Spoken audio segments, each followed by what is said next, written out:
Cuando empezamos a estudiar electromagnetismo, aprendemos que las fuerzas eléctricas que observamos en la naturaleza se explican a partir de la existencia de cargas eléctricas. Al igual que la masa, se nos dice que la carga es una propiedad fundamental de la materia.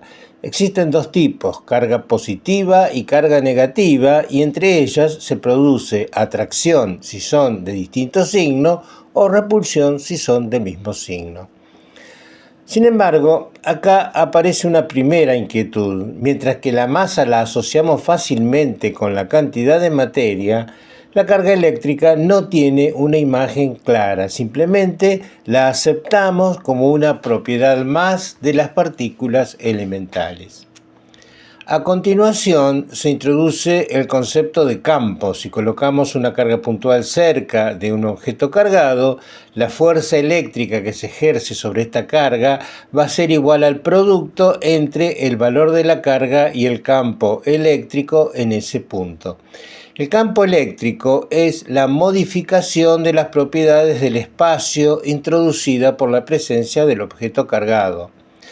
Más adelante se enseña que si movemos lentamente una carga de prueba dentro de una región donde hay un campo eléctrico, el trabajo necesario para desplazarla en contra de la fuerza que ejerce el campo se acumula como energía potencial eléctrica en la nueva posición.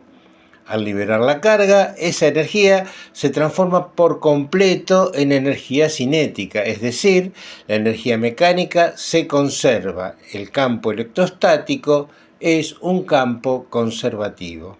Uno de los propósitos de este canal es intentar encontrar explicaciones para temas de electromagnetismo que no llegué a comprender del todo cuando me los enseñaron o que directamente no se explicaban, y compartirlos con quienes hoy se encuentran en una situación parecida. Uno de estos temas es el del rotacional del campo, que analicé en una serie de videos del canal. En ellos comprobé que en un campo con rotacional nulo, como lo es el campo electrostático, no se puede agregar ni quitar energía. Este descubrimiento me llevó a pensar de otra manera sobre qué es en realidad el campo eléctrico.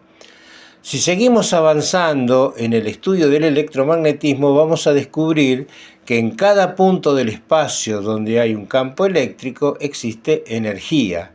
Esta energía tiene una densidad volumétrica igual a 1/2 por la permitividad del medio multiplicada por el cuadrado de la intensidad del campo eléctrico en ese punto. Pero, ¿de dónde proviene esa energía si el campo electrostático es conservativo y no se le puede agregar ni quitar energía?